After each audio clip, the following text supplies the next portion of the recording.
Hello everyone! Today, I would like to share with you kung paano ko ginawa itong mga bridesmaid bouquet clutches.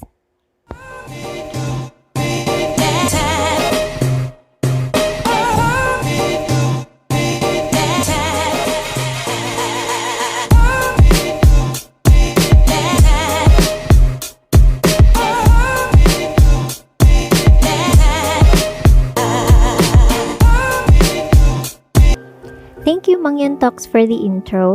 So first, prepare ko muna yung felt na may sukat na 3 inches to 1 inch. So, I also prepared yung white. Ito yung tela na, hindi ko alam kung anong tawag, pero ito yung tela na nilalagay nila. Yung pampatigas ng tela, parang sa mga skirt or sa mga padded na sleeves.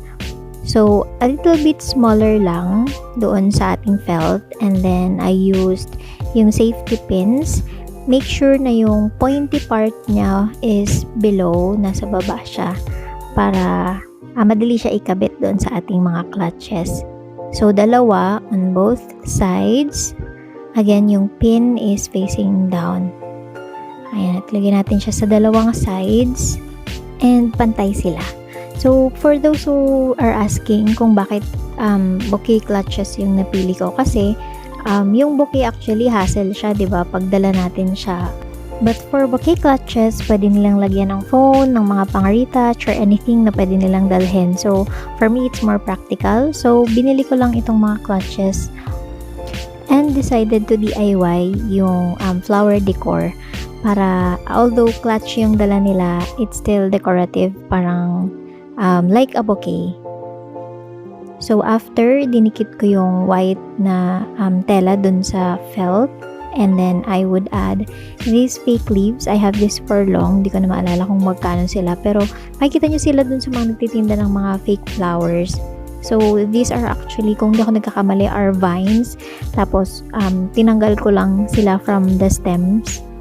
And, ayun, I decided to use them for this clutches. So, these are all fake flowers, pero pinili ko yung mga combination na although fake sila, maganda pa rin sila tingnan, parang refreshing sila tingnan. So I laid the leaves flat, pagkatapos yung i-arrange mo lang siya on how you would like them to look. For those who will do this, isa sa mga tips na natutunan ko to make it look better and more realistic is, although alam natin na fake siya, is wag natin pagpantay-pantayin yung end. So, as you can see, yung green leaves are longer than the white ones. Kasi, mas maganda siya tingnan, mas flattering, mas mukha siyang totoo, kaysa dun sa nilay na pantay-pantay sila. And then, I added glue gun, tapos medyo inayos ko lang siya ng gunting kasi mainit pa yung glue. But as soon as medyo malamig na, yung pwede nang hawakan, you can use your hands. Just parang konting glue gun pa lang siya, just so you can put the leaves in place. And then these flowers naman, I created them actually last year, kaya hindi ko na video kung paano siya ginawa. These are handmade. It is made from different kinds of fabric. I sew them myself. Tahi siya and gupit.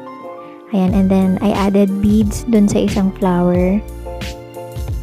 And then I add glue gun para i-place silang into position. So, I've chosen these colors. Although yung theme namin is greenery, blush pink, and gold, pinili ko ito kasi mas simple siya tingnan. My bridesmaid will be wearing dark green. Kaya, mas maganda yung mas maraming white and light colors. Kaya, pinili ko tong white flower and yung isa medyo champagne, medyo light champagne yung color niya. Ayan, and it looks good together, kaya sila yung pinagsama ko. So, to secure, pinupush down ko sila hanggang sa fully matuyo yung glue gun na nilagay natin sa ilalim. And after that, para mas secured pa sila, we will add more glue gun sa likod ng mga flowers. If you want to learn how to make the flowers, you can search sa YouTube. Makikita nyo lang doon yung DIY fabric flowers, mga ganon. So, you can also DIY for your wedding. So, ito medyo kailangan nyo lang siyang aralin kung paano yung galaw ng fabric para magawa niyong perfect yung mga flowers. I mean, hindi naman perfect, pero yung mas magmumukha talaga siyang totoong flowers. Pero practice makes perfect, kaya practicein natin. Lalo na yung kung matagal pa yung wedding nyo, may time pa kayo, you can practice making these flowers. Sobrang nakaka-relax actually siya gawin. Although, medyo matrabaho siya, hindi siya nakakapagod, parang actually nakaka-relax siya gawin. So, more glue gun to secure the flowers para masigurado natin na on our wedding day, walang malalaglag, walang mag-fall off. I-check natin kung nakadikit pa talaga siya. So, tinatanggal ko rin yung mga excess or yung mga threads ng glue gun na natira. Ayan, and arrange lang natin yung position ng mga petals and to make it look better. So, i-prepare na natin siya to place or to attach to our clutches. Yung clutches na to, I bought it from Robinsons. These are actually on sale, diba? Saktong-sakto. I also chose yung clutches na merong something sa gitna na pwede kong paglagyan ng artificial flowers. So, pinili ko yung may konting, parang may braided siya na strap. So, mas madaling i-attach yung flowers using only safety pins.